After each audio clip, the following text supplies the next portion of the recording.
Jenny, take it away. Thank you. So I know these talks are supposed to favor speed, but I am going to decelerate a little bit. Communication today is obviously instantaneous and intrusive, and at the sound of a chime of a notification, we dribble like Pavlov's dogs, and I'm one of them. But I've got this other thing.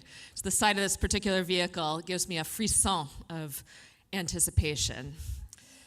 And the reason for that is because, like anybody who's drawn into journalism, I was very interested in going overseas and exploring the world.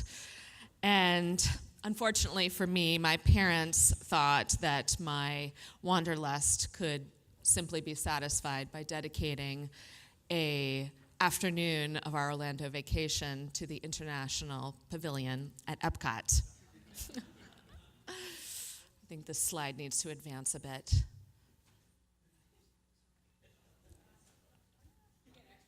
Thank you. That's a real mail truck, by the way, in Mountain View, California.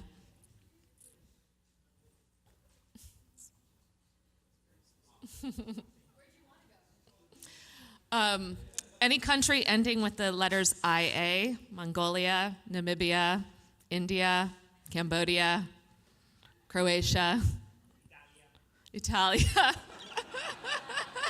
Just sneak that one in there. Namibia was high on the list. Zambia, great, yes, so here's Epcot, yes. So I did not find the international showcase at Epcot satisfying. So what I did instead was I found this ad in the back of the Boston Globe from this organization called International Pen Friends. And if you sent in $10 paid in international reply coupons, they would send back a list of more than a dozen strangers' names and addresses. And so this is what I did. I applied, I got my membership, and 6 weeks later, I received a list of names ranging from Albania to Burma.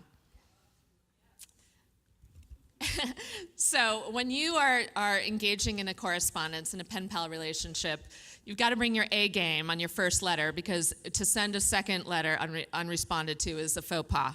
So I invested in some featherweight airmail paper and some very striking stamps, and I sent out my 12 letters, and these were my letters in a bottle. I hoped that somebody would write back and deliver me from my American domestic torment.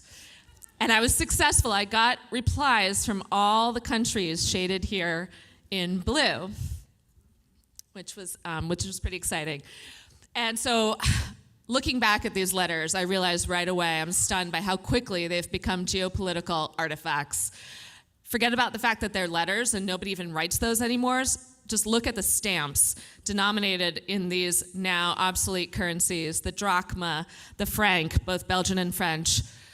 Then there's the Argentine letters, which bear witness to the Argentine currency inflation crisis of the 90s, where the number of stamps required to reach my inbox or my mailbox at any letter varied wildly.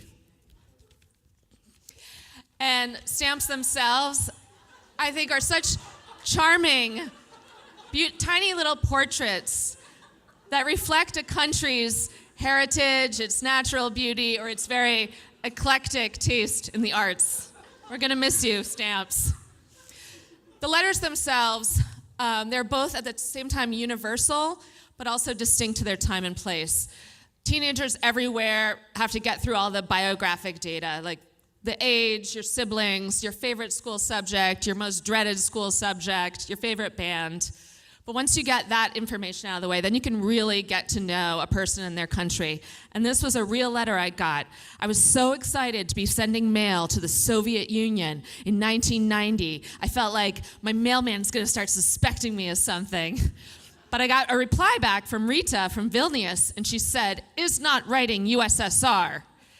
I'm like, well, according to your stamps with the hammer and sickle, you're in the USSR. But a year later, her letters came bearing proud native Lithuanian postage, but it still took more than a year for her to use up all of these old Soviet-style airmail envelopes. So I had another pen pal in South Africa, an Afrikaner named Lisa.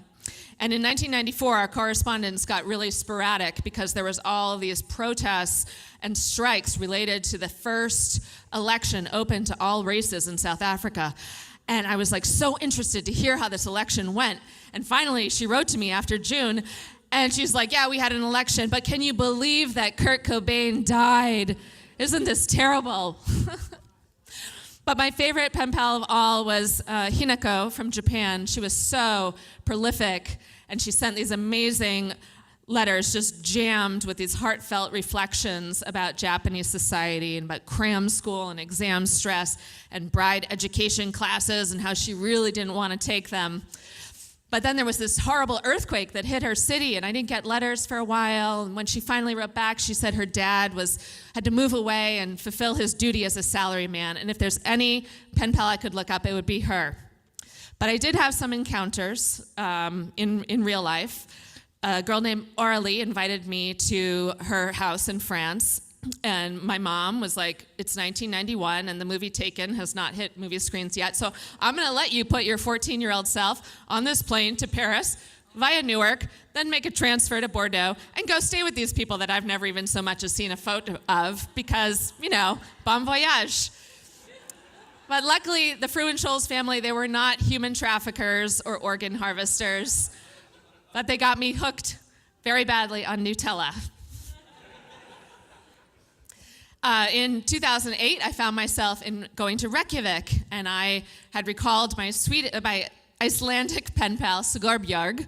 So I gathered my letters from her before I left, and when I got to Reykjavik, I looked her up in the phone book under the letter S, because they're arranged by first name, and I called her, and she said, sure, I remember you, come on over, and we had a nice lamb dinner, and we're still in touch today, although via Facebook. So in preparing this talk, I decided to Google international pen friends, and I found out that they still exist today, believe it or not. And you can get a membership paid not by International Reply Coupon, but by PayPal.